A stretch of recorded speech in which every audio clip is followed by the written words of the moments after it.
नमस्कार, देश की बात में हाजिर है। मोरबी के पुल हादसे के सदमे में उबरने में अभी समय लगेगा। कल शाम 6:40 पर हुए हादसे में मरने वालों की तादाद अब 134 बताई जा रही है। सुबह 140 थी, तो ये आंकड़े ऊपर नीचे हो रहे हैं। हमें संयम बरतना होगा। 177 लोगों को बचाया भी जा चुका है, लेकिन अब भी कई हैं जो लापता हैं, जिनके परिवार हैं ढूंढते ढूंढते अब बेहाल हैं। इस समय हैरत यह है कि कुछ ही दिन पहले इसे जनता के लिए इस पुल को रेनोवेशन के बाद खोला गया था। ये पुल 150 साल से ज्यादा पुराना है। अब गंभीर सवाल उठ रहे हैं कि रखरखाव के पर एनडीटीवी को वो कॉन्ट्रैक्ट मिला है जो मोरबी म्युनिसिपल बॉडी और अजंता मैन्युफैक्चरिंग प्राइवेट लिमिटेड के बीच है, जिसके अनुसार इस पुल को 8 से 12 महीने के लिए मेंटेनेंस और रिपेयर्स के लिए बंद किया जाना था, लेकिन इसे 7 महीने के भीतर ही जनता के लिए खोल दिया गया। 26 अक्टूबर को खोला गया था, जब गुजराती नववर्ष मनाया जाता है। तो अजंता घड़ी, ट्यूबलाइट्स इत्यादि बनाने वाली एक कंपनी है। तो क्या पुल के रखरखाव का इस कंपनी को अनुभव था, जिसे राज्य की जो अहम धरोहर है उसके रखरखाव का जिम्मा सौंप दिया गया? एक और सवाल है कि अजंता की ही जो कंपनी है ओरेवा, प्रति व्यक्ति टिकट के लिए 17 रुपए तो लेती है, लेकिन बिना फिटनेस सर्टिफिकेट के इसे खोल दिया गया। पुल पर भीड़ को नियंत्रित क्यों नहीं किया गया? तो तमाम सवाल हैं जो हम सबके सामने लगातार बने हुए हैं। आपको बता दें कि हादसे आगे बढ़ते हैं, लेकिन पहले वहां से कुछ दृश्य।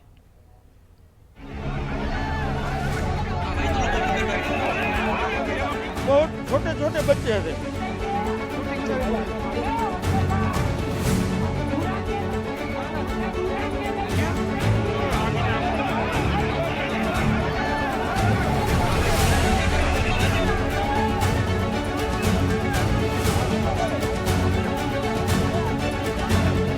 से 15 लाश निकाली और जो दूसरे लोग जो झूलता पर लटकते थे उसको ऐसे चढ़ा चढ़ा के 50 से 60 आदमी ऊपर चढ़ गए।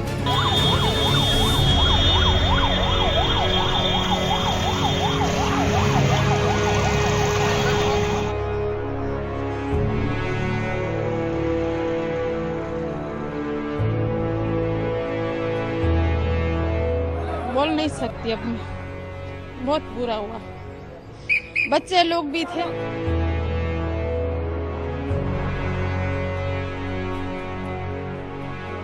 जिस पुल पे 6 महीने काम किया है, 2 करोड़ का खर्चा हुआ है, वो पुल 4 दिन में गिर जाता है।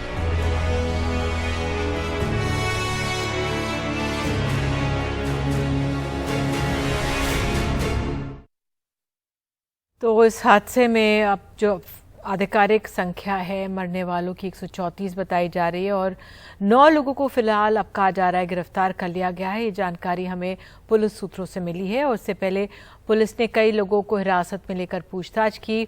5 लोगों की उच्च स्तरीय टीम इस मामले की जांच कर रही है। इस पुल की मरम्मत करने वाली कंपनी ओरेवा ग्रुप के खिलाफ एफआईआर दर्ज की गई है। धारा 304 और धारा 308 के तहत ये मामला दर्ज किया गया। हमारे साथ बेहद खास मेहमान है जय नारायण व्यास, पूर्व मंत्री हैं गुजरात के, हमारे साथ हैं। बहुत बहुत धन्यवाद सर जुड़ने के लिए।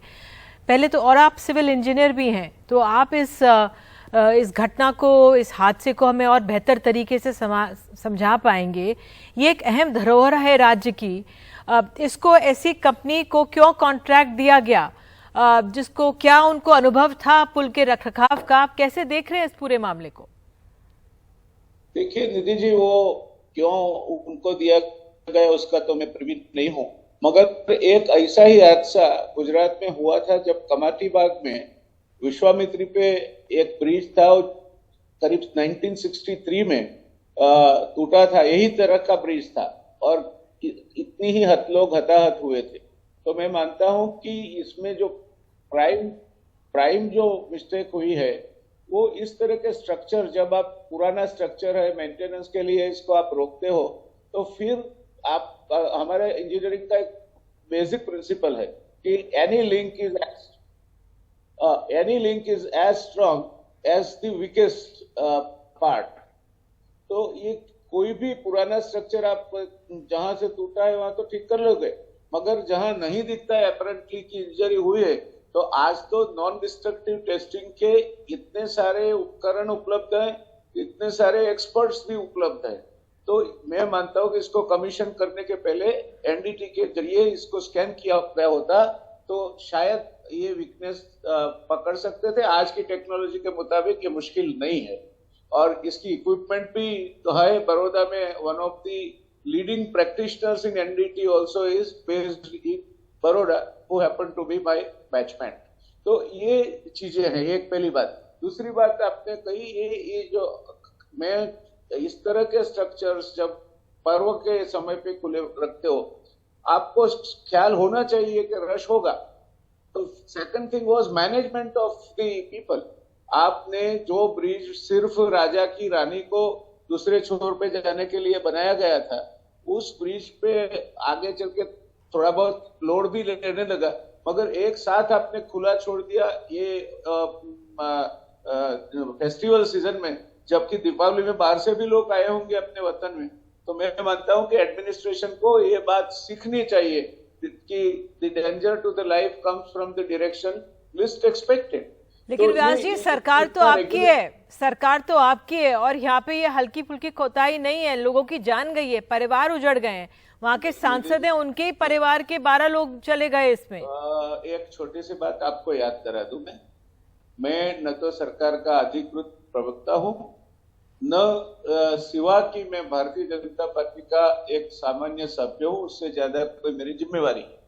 मैंने इस डिबेट में मेरा जो बैकग्राउंड है soil mechanics and foundation engineering में मैंने आईआईटी बंबई से व्यास जी, लेकिन अगर आप बीजेपी के नेता हैं और अगर आप गुजरात से हैं, वहां पे चुनाव हो रहे हैं और ऐसा हादसा हो जाता है तो आपका भी दायित्व, अगर आप हमसे जानकारी साझा कर रहे हैं तो आपके लिए इसके लिए धन्यवाद। लेकिन इससे अब ये कोई चुरा नहीं सकता अपने आप को कि मैं इससे डायरेक्टली कनेक्टेड नहीं हूं, क्योंकि हम भी अपने आप को दोषी मानते हैं। हम भी जब हादसे होते हैं तब याद करते हैं, फिर हम लोग भी भूल जाते हैं। मैं दूसरी बात कह रहा था कि मैंने जब मुझे आपके शो में भाग लेने के लिए बोला गया, मैंने बोला मैं इंजीनियर की हैसियत से जो भी आप पूछोगे, कितना भी जटिल प्रश्न हो उसका जवाब दूंगा, मगर पार्टी को मैं कई एक अरसे से उनसे अलग हूं as far as talking to the media is concern. So वो अनधिकृत चेष्टा है मेरे लिए और ये हादसा भी ऐसा है कि मैं नहीं चाहूंगा कि इसकी चर्चा भी करें। खूब अत्यंत करुण घटना घटी है और मैं स्पष्टतया मानता हूं, पूर्णतया मानता हूं कि इस ब्रिज को खुला रखने के पहले पूरा ब्रिज जैसे एक्सरे से हम शरीर को तपासते हैं उसी तरह ठीक है, फिटनेस सर्टिफिकेट मैंडेटरी होता है वो नहीं था। अभी आपने एक व्यक्ति को सुना कहते हुए 6 महीने के लिए बंद था, 2 करोड़ खर्च हुए, तो वो क्या लागत कहाँ लगी होगी, क्या हुआ होगा, वो आप बताइए, आपका क्या असेसमेंट है? देखिए, मैंने पहले भी कहा कि जो भी उन्होंने किया होगा उसको तो नजरअंदाज किया होगा। It is not a foundation failure, it is a cable failure. तो इनके जो केबल बाहर से अच्छा दिख रहा था वो शायद अंदर से फेल हो रहा था, फटीक था, इतने कुछ साल पुराना है, तो इनको टेस्ट करना ही चाहिए था इफ अदर कंडीशन थी या नहीं। District administration could not escape the responsibility of number 1 whether the proper safety measures were taken or not, and number 2 why the people were not regulated. This is a clear negligence on the part of administration. तो ये करना चाहिए था जी। और जो ये contract में था कि अब ये इसको कुछ दिन के लिए बंद करना था, शायद 8 से 15 महीने के लिए बंद करना था, लेकिन इसको खोला गया, जल्दबाजी में खोला गया। गुजराती नव वर्ष था 26 अक्टूबर को, तो ये क्या प्रेशर पड़ता है इसलिए खोला गया? मैं नहीं मानता, होगा जो भी होगा, मगर नहीं खोला जाना चाहिए था। ये मैं एक इंजीनियर की हैसियत से कह सकता हूं कि जब तक एनडीटी का रिपोर्ट न आ जाए, जब तक इसका ब्रिज की सेफ्टी का पूरा छानबीन न किया जाए, तब तक आपने कुछ भी किया है, अगर उसको सोने से मढ़ा है तो भी ये नहीं खोल सकते आप। तो अब सर इस पे जैसे अभी मैं आ रही थी तो जानकारी आई 47 बच्चे मारे गए हैं, 2 से 18 साल के बच्चों ने अपनी जान गंवाई है। वो अपने आप में बहुत दुखद है, महिलाएं भी होंगी, पुरुष होंगे, जान गई है ऐसे में। तो ये भले ही सब बहुत संवेदना हम लोग जता रहे हैं, जांच बिठा दी गई है, लेकिन हमारे जो पर्यटन स्थल हैं और उस पर एक विश्वास होना चाहिए लोगों का कि क्यों नहीं वो हम बार बार हमारे देश में ऐसे हादसे आ जाते हैं, क्या कारण आप देख रहे हैं? मैं मानता हूं कि कई चीजों को टेकन फॉर ग्रांटेड करते हैं। इसमें भी जैसे मैंने पहला स्टेप बोला, वो चलो नहीं किया आपने, तो कम से कम भीड़ को तो रेगुलेट कर सकते थे आप। कितने लोग चाहिए थे आपको? 4 होमगार्ड चाहिए, इससे ज्यादा नहीं। तो इतनी सारी भीड़, 765 टिकट कैसे बेची आपने? It could have been pin down on the capacity which was recommended 150-200 पे खत्म होना चाहिए था। तो मल्टीपल इरिस्पॉन्सिबल बिहेवियर है, इसमें कोई शक नहीं है, जिससे लोगों की जान गई। और देश must be brought to the books and the strictest action should be taken. Regarding the committee also, I have tweeted that there are institutes who are expert in this, like IIT Roorkee, IIT Bombay, IIT Kanpur, to even give the confidence to the people that some agency which is national and international level agency is looking into this. All the committee members being government officers, I mean, even if I have known almost all of them, they are all good people, competent in their own, but a common man will not believe it. Sir Hindi में बोलिए। मैं आपसे एक और सवाल पूछना चाह रही थी। आपने ये बोला कि ये पुल तो रानी के जाने के लिए बनाया गया था, तो क्या ये आम नागरिक जो इतने लोग इसमें भर जाते हैं, हम देखते हैं कि बच्चे खींच भी रहे थे तारों को, धक्का भी दे रहे थे, एक सवाल साजिश का भी उठा था, तो उस लिहाज से मैं आपसे जानना चाह रही हूँ, क्या इसमें लोगों के जाने, ज्यादा 4-5 लोगों के जाने की अनुमति है या इतने लोग जा सकते हैं? नहीं, ये इनको कैपेसिटी 150-200 तक कुछ नहीं होता, मगर उन्होंने उसको स्टैगर्ड करके जाने दिया चाहिए था कि 4 लॉट में स्टैगर करो। पहला लॉट जब अदर एंड पे पहुंचता है, send the second lot. You should not load in civil engineering. First principle is factor of safety of 3। अगर आप मानते हैं कि 200 लोगों के लिए ब्रीज ठीक है, तो एक साथ आप 60-70 लोगों से ज्यादा को नहीं जाने दो, बात खत्म हो जाएगी, कुछ नहीं हुआ था। तो व्हाई आर यू सकम, एक क्राउड मेंटालिटी होती है। मैं लोगों को इसके लिए कतई जिम्मेदार नहीं मानते हैं। तमाम नियमों क्या यहाँ पे अनदेखी हुई है? और हर एजेंसी ने आप चाहे नगर पालिका को लीजिए, नगर पालिका को भी इस पे चौकन्ना होकर वॉच रखनी चाहिए थी। नगर पालिका को सही महीने में इसको अगर उतावली करके किया है, इसका ओपनिंग नहीं करना चाहिए था। नगर पालिका को ये जो फिटनेस सर्टिफिकेट है, वो सर्टिफिकेट के सिवा ये एजेंसी जो जिनको भी दिया है इन्होंने कॉन्ट्रैक्ट, तो इसको पूछना चाहिए था कि भाई लेके आओ, फिर बात करेंगे। तो इससे एक बोध ये भी मिलता है, हमारे वहाँ कई जगह पे केबल ट्रांसमिशन है जो पर्वतों पे यात्रियों को ले जाते हैं जी। तो इसका भी कंपल्सरीली हर महीने एनडीटी होना चाहिए। चाहिए सर, होना चाहिए, लेकिन वाकई में बहुत दुखद है जिस दौर से मोरबी के लोग गुजर रहे हैं। बिल्कुल, बहुत बहुत धन्यवाद जुड़ने के लिए। आप हमारे साथ जुड़े, साझा किया आपने अपनी बात। अब हमारे साथ अजय उम्मत, वरिष्ठ पत्रकार, जुड़ गए हैं, ग्रुप एडिटर हैं अहमदाबाद मिरर के, नव गुजरात समय के। बहुत बहुत धन्यवाद उम्मत जी। मैं आपसे कि अब जिस तरह की इस तरफ स्थिति आ रही है, FIR हो गई है, हालांकि किसी का नाम नहीं दिया है, धाराएं तमाम सामने आ गई हैं, आप बताइए, आपको तो ज्यादा और जानकारी होगी हम सबसे, क्या आपके पास अपडेट है सर? FIR हो गई, 9 लोगों की अरेस्ट भी हो गई निधि जी, लेकिन वो कैसे लोगों की अरेस्ट हुई? वो एक सिक्योरिटी वाला है, एक चौकीदार है, एक टिकट फाड़ने वाला है, मतलब इन लोगों की अरेस्ट हुई। एक्चुअली मैं आपको पूरी क्रोनोलॉजी समझाता हूं। 5 मार्च 2022 को 2 करोड़ रुपए का एग्रीमेंट साइन हुआ था, जिसमें Oreva company, collector Morbi district और नगर पालिका, इनके बीच में एग्रीमेंट हुआ था। और absolute responsibility for the maintenance, security, fire brigade, safety, सब कुछ रिस्पॉन्सिबिलिटी जो थी वो ओरेवा ग्रुप की कंपनी की थी। और 2 करोड़ रुपए जो थे वो 15 साल के लिए कॉन्ट्रैक्ट था, जो जिसमें ऑपरेशनल और मेंटेनेंस की सब रिस्पॉन्सिबिलिटी इनकी थी।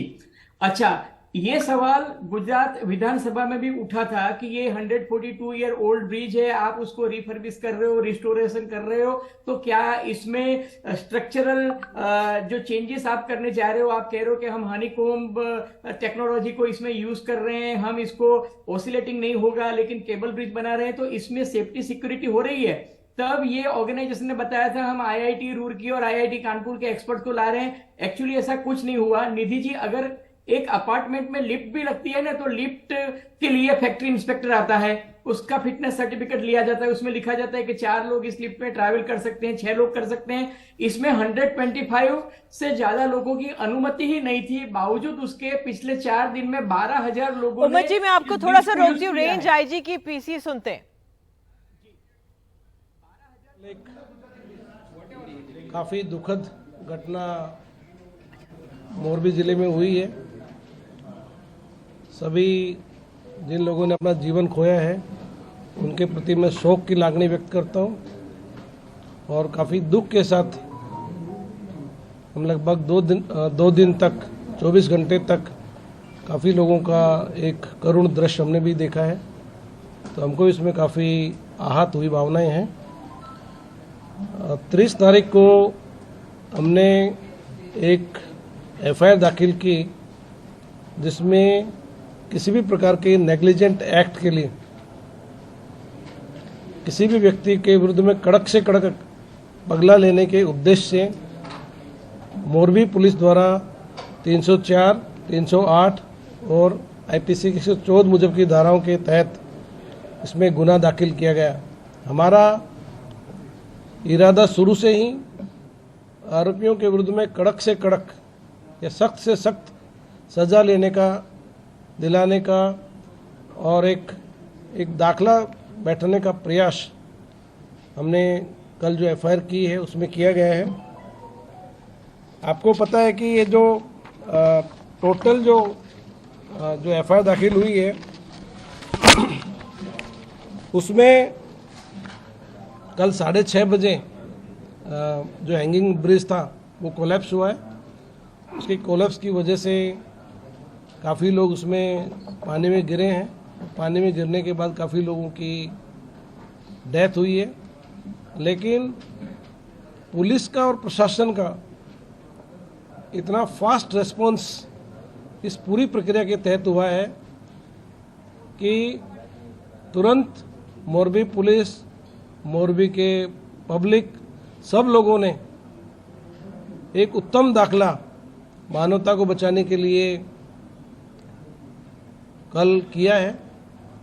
इस अभियान के अंदर मोरबी के एक व्यक्ति ने, भले पुलिस की ट्रैफिक व्यवस्था हो, पुलिस के लिए लोगों को एम्बुलेंस से तात्कालिक हॉस्पिटल पहुंचाने की व्यवस्था हो, बाहर के लोगों के लिए खाने पीने की व्यवस्था हो, तमाम बाबतों में मोरबी के पब्लिक ने हमारा एक खूब बड़ा हमारा मदद किया है।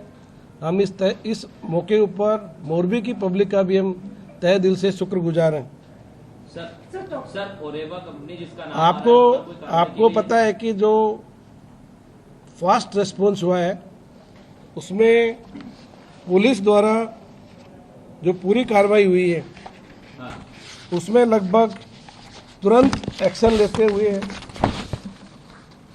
4 जिलाओं से राजकोट, जामनगर, सुरेंद्रनगर, कच्छ और आजू बाजू के जिलाओं से 100 के आसपास एम्बुलेंस, 40 से ज़्यादा मेडिकल टीमें और अलग अलग प्रकार की जो राहत की कामगिरी के अंदर जो टीमें जुड़ी गई हैं उसमें 2 टीम एनडीआरएफ की है, 2 टीम एसडीआरएफ की है, 6 कॉलम आर्मी के हैं, 30 कॉलम गरुड़ कमांडो एयरफोर्स के हैं, 50 नेवी के जवान हैं, 18 बोट और लगभग 180 फायर सर्विसेज के कर्मचारी अधिकारी अपने साधन सामग्री साथ तैनात रहे थे। साथ साथ मोरबी पुलिस और गुजरात पुलिस के लगभग 1500 से 2000 लोग कर्मचारियों, વહીવટી તંત્રના કર્મચારીઓ આ 24 કલાકની આખી જહેમત ખૂબ જ એક ટીમ તરીકે કામગીરી કરી અને તમામ જે લોકોને દુઃખદ અવસાન થયેલો હતો એ તમામને તાત્કાલિક એને બહાર કાઢવામાં આવેલ હતા અને ખૂબ જ ફાસ્ટ રીતે આ કામગીરી પૂરી કરવામાં આવેલ હતી।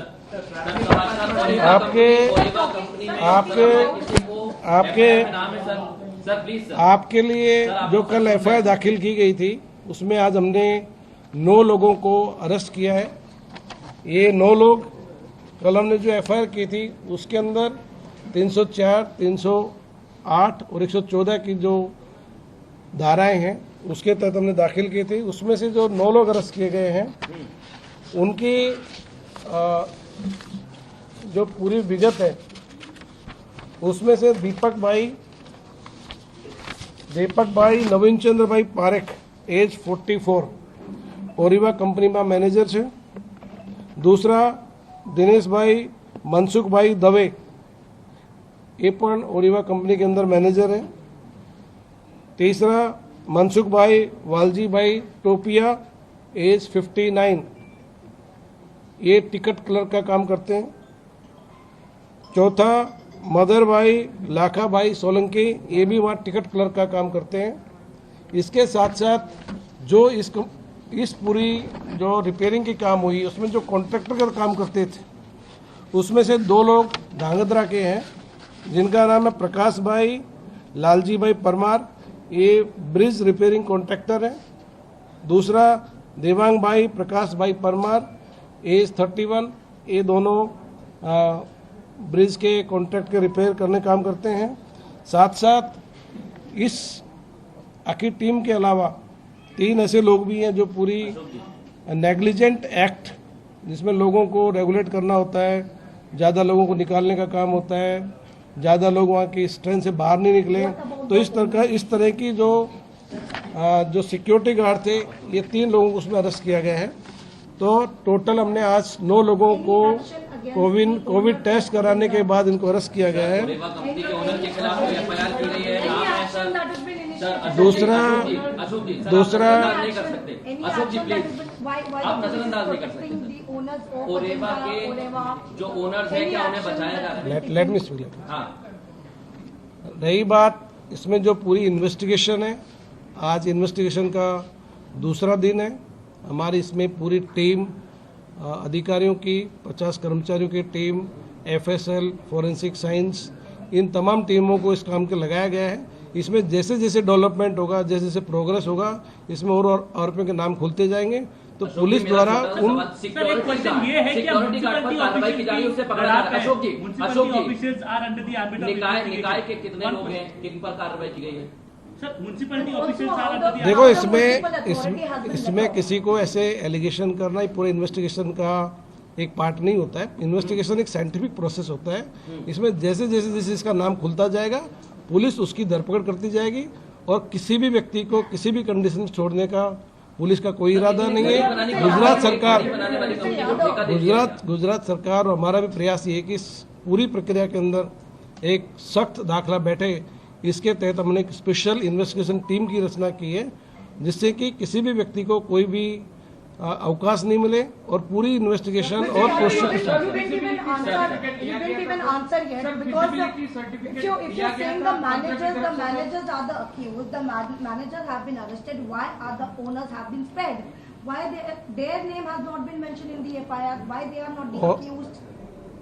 मैंने जैसे आपको पहले बताया है, जो पूरी इन्वेस्टिगेशन के अंदर जिन लोगों का प्राथमिक तबक्के इनका रोल आया है उनको पुलिस ने अरेस्ट किया है। अभी पुलिस के पास इन्वेस्टिगेशन है मरम्मत के लिए ओनर्स की जिम्मेदारी भी बनती है। इसमें जिसकी जवाबदारी बनेगी उसके विरुद्ध में पुलिस द्वारा भविष्य के अंदर जैसे जैसे स्टेटमेंट आएंगे, एविडेंस इकट्ठे होंगे, पुलिस द्वारा पकड़ा लिया जाएगा। अशोक जी सर आपको देश सुन रहा है सर। अशोक जी 130 लोगों की जिंदगी चली गई है, प्लीज सर वो जवाब मांग रहे हैं। मरम्मत करने वालों का क्या सर? आपके जितने भी क्वेरी वगैरह है वो मैं क्वेरी का आंसर दे रहा हूँ। इसमें एग्रेसिव बर्तन करने से हमारी जो पूरी इन्वेस्टिगेशन है उसमें पूरा जो हमारा रोल यही है कि इसमें जो अधिकारी कर्मचारी इसमें लगाए गए हैं हमने पूरे हमें गुजराती बोल दो, आप मुझे बोले तो दो, आप बताइए ना सर ओनर्स को लेकर क्या कर रहे हैं? आप मुझे बोले तो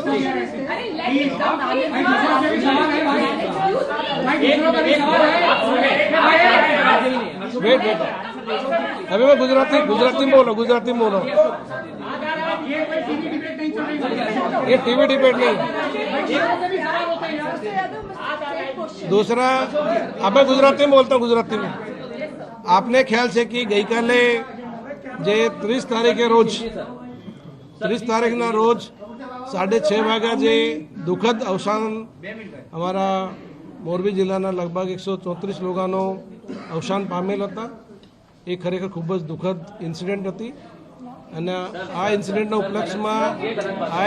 ઉપલક્ષમાં वो तमाम જે લોકો નુકસાન જે તમામ લોકોને જેનો દુઃખદ અવસાન થયેલો છે એની આત્માની ખૂબ શાંતિ મળે. Let me answer. तो हमने देखा ये आईजी हैं अशोक यादव राजकोट के. अजय उमा जी आपसे बस यही सवाल आपसे कि आपने देखा उन्होंने कहा कि जो टिकट देते हैं वो 2 लोग वो गिरफ्तार हुए, गार्ड गिरफ्तार हुए. आप कुछ गुजराती में भी कह रहे थे, जरा आप क्या कहेंगे आप? निधि जी, मैंने आपको ये प्रेस कॉन्फ्रेंस के पहले ही बता दिया था कि 9 लोगों का अरेस्ट हुआ है. आप मुझे बताइए, आप इतने सीनियर जर्नलिस्ट हो, आप मतलब 3 सिक्योरिटी गार्ड को अरेस्ट कर रहे हो, आप 2 टिकट डिस्ट्रीब्यूट करने वाले को कर रहे हो. आप मुझे बताइए कि अगर 125 की कैपेसिटी से ज्यादा उस ब्रिज पे अलाउड नहीं है तो वहां 375 टिकट लास्ट 1 आवर में और पिछले 4 दिन में 12,000 लोगों की एंट्री जो हुई, तो ये मैनेजमेंट क्या कर रही थी और वो कंपनी क्या कर रही थी जिसको absolute management responsibility from operational thing से लेके मेंटेनेंस सब दिया गया था. सेफ्टी सिक्योरिटी, टेल मी, क्या सेफ्टी थी? कोई सेफ्टी नहीं थी. क्या सिक्योरिटी लगाई थी? कोई सिक्योरिटी नहीं थी. क्या रेगुलेशन किया था? कुछ नहीं. अच्छा, चीफ ऑफिसर कह रहा है कि हमारी परमिशन के बिना विदाउट रिक्विजिट परमिशन इन्होंने ये चालू कर दिया.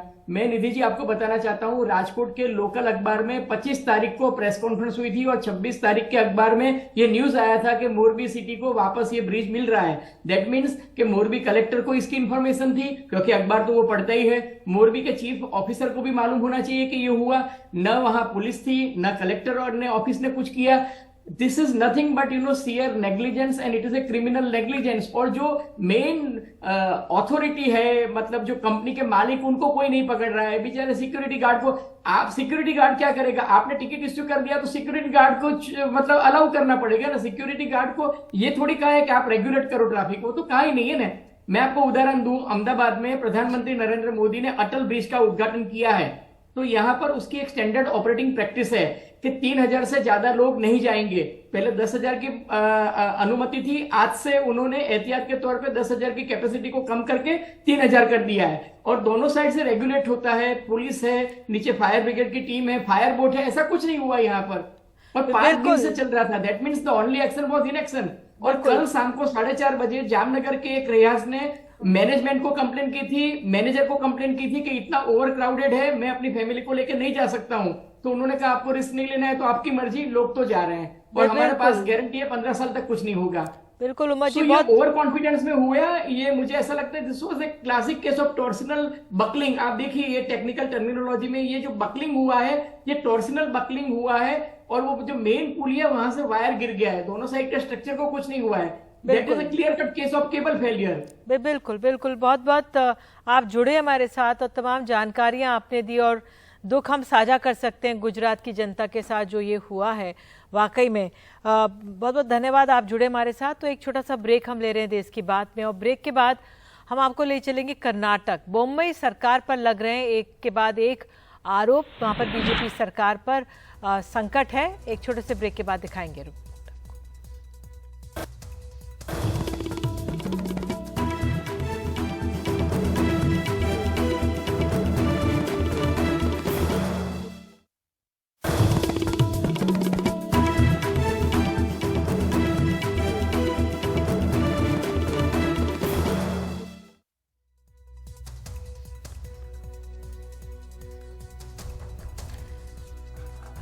देश की बात में बात कर्नाटक की. यहाँ बीजेपी सरकार पर विपक्ष तो भ्रष्टाचार के आरोप लगा ही रहा है. अब मुख्यमंत्री बसवराज बोम्मई की समस्या उनके ही कैबिनेट के एक मंत्री ने बढ़ा दी है.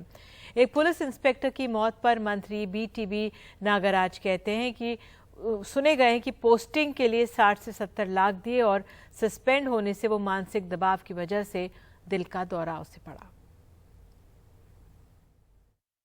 बेंगलुरु शहर के KR पुरम के SHO नंदीश का दिल का दौरा पड़ने से मौत हो गई.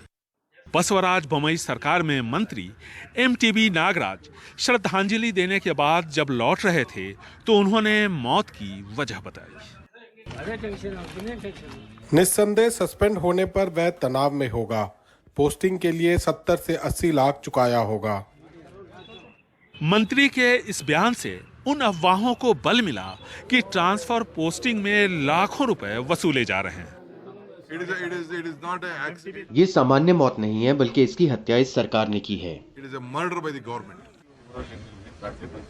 मैंने पुलिस महानिदेशक को निर्देश दिए हैं कि वह इस मामले को देखें। अगर वह जरूरत समझते हैं तो इस मामले की जांच करवाई जाएगी। मामले ने तूल पकड़ा तो अब मंत्री अपनी बात से पलट गए। आप मीडिया वाले मेरी बात सुनो, आप लोग इसे गलत तरीके से पेश कर रहे हो।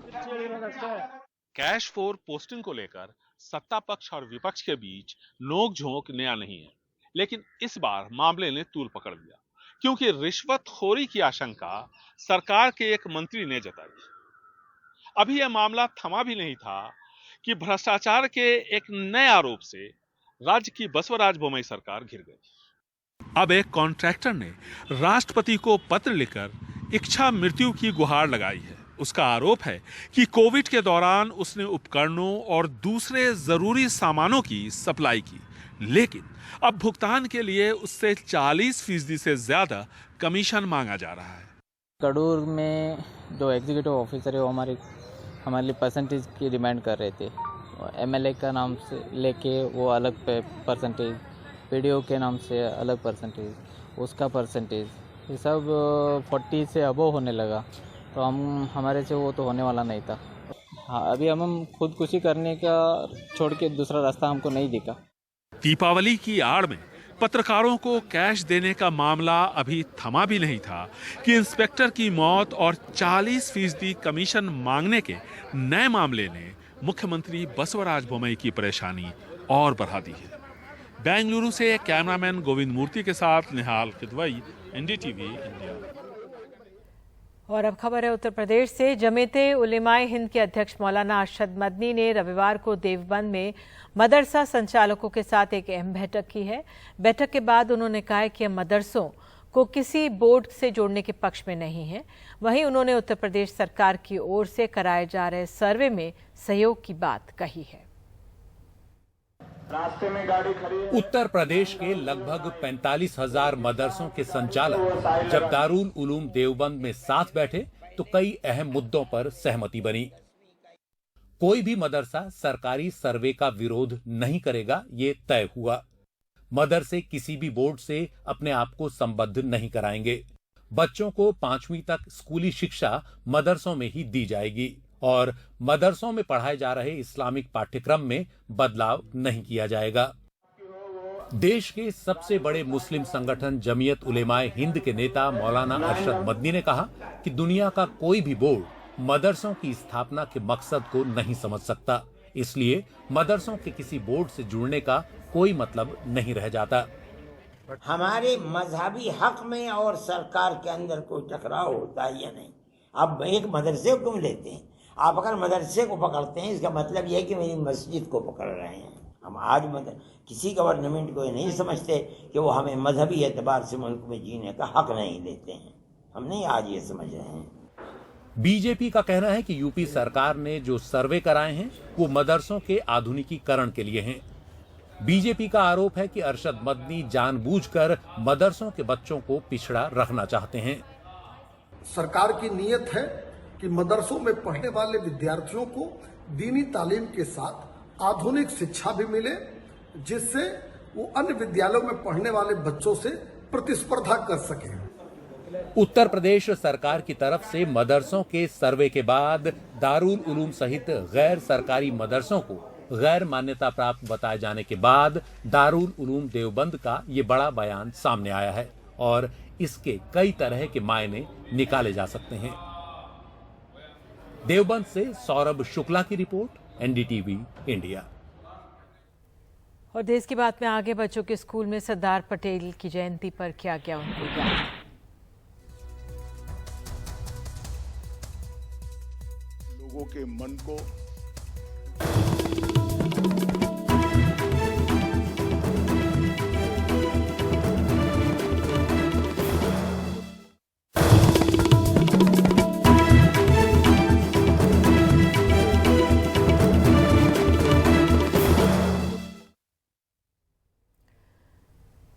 बात हिमाचल प्रदेश चुनावों की। यहाँ पर हिमाचल प्रदेश के दौरे पर पहुंची प्रियंका गांधी ने हिमाचल वासियों से कहा है कि वो इस बार ये सरकार बदलकर अपना भविष्य बदल दें। मंडी में एक जनसभा को प्रियंका गांधी ने संबोधित किया। देश की राजनीति बहुत बदल चुकी है, आप सब मुझसे अच्छी तरह जानते हैं। आज की राजनीति में पैसों का बोलबाला है, स्वार्थ का बोलबाला है, मीडियाबाजी होती है, झूठे वादे किए जाते हैं। लेकिन उस समय इंदिरा जी के समय ऐसा नहीं था। इसीलिए आज भी जब देशवासी उस समय को देखते हैं तो उनके मन में इंदिरा जी के प्रति आदर है, सम्मान है। और अब दिल्ली की बात। सरदार वल्लभ भाई पटेल को लेकर राजनीतिक सियासत जारी है, खासकर तब जब गुजरात में चुनावों की घोषणा होने वाली है। केंद्रीय गृह मंत्री अमित शाह ने सरदार वल्लभ भाई पटेल की जयंती के मौके पर सरदार पटेल स्कूल में शिरकत की और कहा कि उन्हें वो सम्मान नहीं मिला जिसके वो हकदार थे।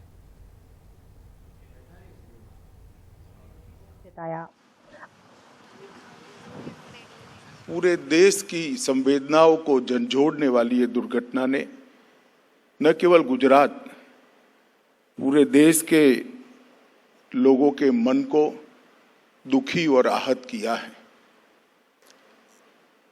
मैं जिन्होंने अपनी जान गंवाई है वो सभी मृतक व्यक्तियों के बच्चों के परिवारजनों के प्रति गहरी संवेदना प्रकट करता हूं, दुख भी व्यक्त करता हूं और ईश्वर से प्रार्थना करता हूं कि उनकी आत्मा को चिर शांति मिले। अमित शाह सरदार वल्लभ भाई पटेल की जयंती के मौके पर सरदार पटेल स्कूल पहुंचे थे। वो शायद बीजेपी के पहले बड़े नेता हैं जिन्होंने स्कूल के किसी भी कार्यक्रम में शिरकत की।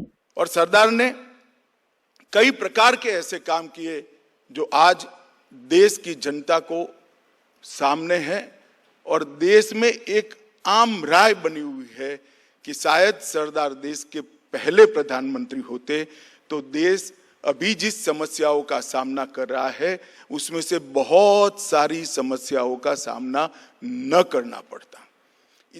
हालांकि अमित शाह ये बयान कई बार दे चुके हैं, लेकिन सोमवार को उनके बयान के मायने अलग इसलिए माने जा रहे हैं क्योंकि वो स्कूल के बच्चों को संबोधित कर रहे थे। दरअसल बीजेपी कांग्रेस को लेकर इस मुद्दे पर हमेशा हमला बोलती रही है। शाह ने बच्चों को याद दिलाया कि सरदार पटेल की तरह बहुत कम लोग होंगे जिन्होंने मशहूरी के लिए नहीं काम किया। आजादी के बाद 500 से अधिक रियासतों में विलय में भी सरदार पटेल का ही योगदान है, लेकिन भारत रत्न मिलने से लेकर उनका स्मारक बनाने और उनके विचारों को संकलित करने में कई साल लग गए। उधर सरदार पटेल विद्यालय के कई पूर्व छात्रों ने गृह मंत्री अमित शाह की यात्रा का विरोध किया। विद्यालय के 237 पूर्व छात्रों ने विद्यालय प्रबंधन को एक ईमेल भेजकर अमित शाह की यात्रा का विरोध किया है। सरदार पटेल की जयंती के मौके पर देश भर में अलग अलग तरीके से अलग अलग पार्टियां उन्हें याद करती रहीं, लेकिन जिस तरह कुछ राजनीतिक दल उनके नाम पर सियासत कर रहे हैं उस पर सवाल उठाए जाने लाजमी हैं। नई दिल्ली से नीता शर्मा, एनडीटीवी इंडिया के लिए।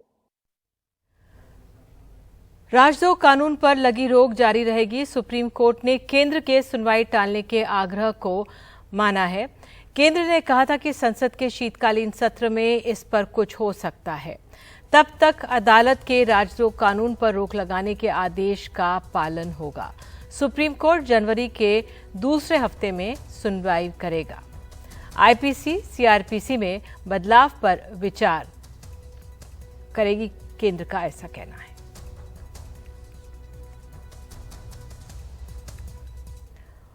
और इस समय एक अहम खबर आ रही है। द वायर से जुड़ी हुई सिद्धार्थ वरदराजन, एमके वेणु के घर सर्च की बात सामने आई है। दिल्ली पुलिस पहुंची है सिद्धार्थ वरदराजन और एमके वेणु के घर पर। द वायर के संपादकों के घर की तलाशी की खबर है और इस पर अधिक जानकारी के लिए आई चलते हैं। अब मुझे कहा जा रहा है अभी हमारे पास जानकारी सीमित है, लेकिन ये अहम जानकारी इस समय कि बीजेपी के नेता अमित मालवीय ने की थी इस पूरे मामले में शिकायत, और ये पूरा मामला एक खबर को लेकर था जिसमें द वायर के जो एडिटर्स हैं इनके घर तलाशी के लिए पुलिस की टीम पहुंची है।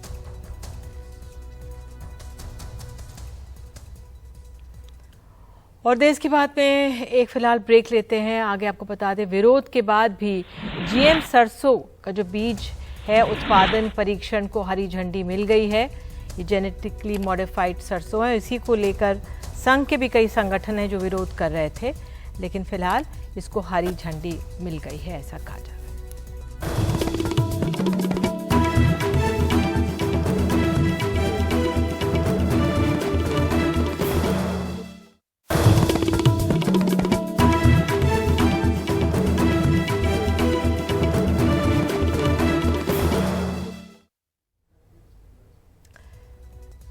पर्यावरण मंत्रालय ने जीएम सरसों के बीज के उत्पादन और परीक्षण की सिफारिश को मंजूरी दे दी है। ये फैसला ऐसे वक्त पर लिया गया है जब कई संगठनों ने पर्यावरण मंत्री से जीएम सरसों को मंजूरी नहीं देने की सार्वजनिक तौर पर अपील की थी। जीएम सरसों के उत्पादन और बिक्री की इजाजत देने का सरकार ने मन बना लिया है। पर्यावरण मंत्रालय ने regulator genetic engineering appraisal committee की सिफारिशों को मंजूरी दे दी है। ये बात सोमवार को national academy of agricultural sciences के प्रेसिडेंट त्रिलोचन मोहपात्रा ने कही। जीएससी होता है वो अप्रेज करता है और उनके अपने रिकमेंडेशन देते हैं और कंसर्न डिपार्टमेंट जो एनवायरमेंट मिनिस्ट्री का है वहाँ से जो मंत्रालय है वहाँ का अप्रूवल के बाद ही ये पब्लिक होती है, प्रोसीडिंग जो होती है। और उसके बाद जो डेवलपर है डॉक्टर पेंटल, उनके पास भी मंत्रालय की तरफ से चिट्ठी लिखा गया है और फाइल पर क्या होता है, कौन साइन करता है, कैसे होता है, ये तो हम नहीं बता पाए, लेकिन बिना अप्रूवल का आगे का कदम नहीं उठता है। और जो चिट्ठी जो कम्युनिकेशन हुआ है उसी से प्रतीत होता है कि ये जरूर जो भी कंसर्न डिपार्टमेंट के मंत्री है, चीजें हैं, उसका अप्रूवल हुआ होगा। तो हम मान सकते हैं कि पर्यावरण मंत्रालय ने इसको मंजूरी दे दी कि मंजूरी के बिना आगे का जो कार्रवाई नहीं आता। और जैसे आईसीआर को क्या करना है, किसको क्या करना है, वो सारे विवरण दिया हुआ है उसमें, तो जरूर इसमें अप्रूवल के बाद ही ये हुआ। इसके पहले जेनेटिक इंजीनियरिंग अप्रेजल कमेटी ने 18 अक्टूबर को जीएम सरसों के बीज उत्पादन को मंजूरी देने की सिफारिश की थी। जेनेटिक इंजीनियरिंग अप्रेजल कमेटी की जीएम मस्टर्ड को मंजूरी के बाद अब इसके डेमोन्स्ट्रेशन ट्रायल की प्रक्रिया शुरू हो रही है, जो करीब 2 साल तक चलेगी।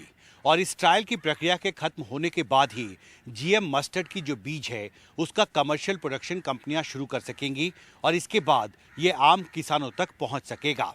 जीएसी का अनुमान है कि अगर देश भर में जीएम मस्टर्ड की फसल को बड़े स्तर पर उगाया जाता है तो इससे देश में सरसों का प्रोडक्शन करीब 20% तक बढ़ सकता है, पर इस प्रक्रिया में काफी लंबा वक्त लगेगा।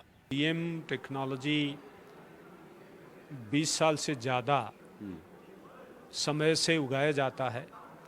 जो जीएम मस्टर्ड का जो टेक्नोलॉजी है, कैनोला में इसको इस्तेमाल करके कनाडा में उगाया जाता है फसल, और कनाडा से हम कैनोला तेल मंगाते हैं, आयात करते हैं, और हमारे देश में खपत काफ़ी ज़्यादा है, आप जानते हैं। और उसी तरह का जीएम सोयाबीन का तेल भी हम मंगाते हैं। तो जीएम कॉटन का तेल जो है हमारे देश में उत्पादन होती है वो भी खाते हैं।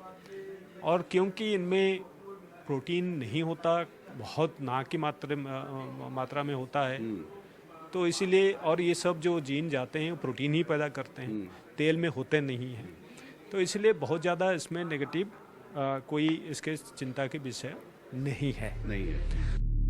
उधर जीएम सरसों के कमर्शियल प्रोडक्शन को मंजूरी के खिलाफ आवाज भी तेज हो रही है। Coalition for a GM free India ने जीएम सरसों को जेनेटिक इंजीनियरिंग अप्रेजल कमेटी की मंजूरी को अवैज्ञानिक और गैर जिम्मेदाराना फैसला करार दिया है। जीएम सरसों को लेके जो approval letter GEAC genetic engineering appraisal committee ने जो जारी किया है वो गैर कानूनी भी है, अवैज्ञानिक है और गैर जिम्मेदार काम है। ये जो जीएम सरसों जेनेटिक इंजीनियरिंग के माध्यम से बनाया गया है, ये बड़े बड़े कंपनियों को दोनों तरफ से एक तो बीज का और एक केमिकल्स का, डेडली वीड किलर्स का, दोनों का मार्केट बनाने के लिए ये जीएम सरसों को बनाया गया है। और इसका परीक्षण कभी हेर्बिसाइड टॉलरेंट क्रॉप के नाते नहीं हुआ है। स्वदेशी जागरण मंच और भारतीय किसान संघ भी इस फैसले का विरोध कर रहे हैं। जाहिर है जीएम सरसों को मंजूरी के खिलाफ इस बढ़ते विरोध से निपटना भारत सरकार के लिए आसान नहीं होगा। दिल्ली से कैमरा पर्सन अशोक महाले के साथ हिमांशु शेखर, एनडीटीवी इंडिया।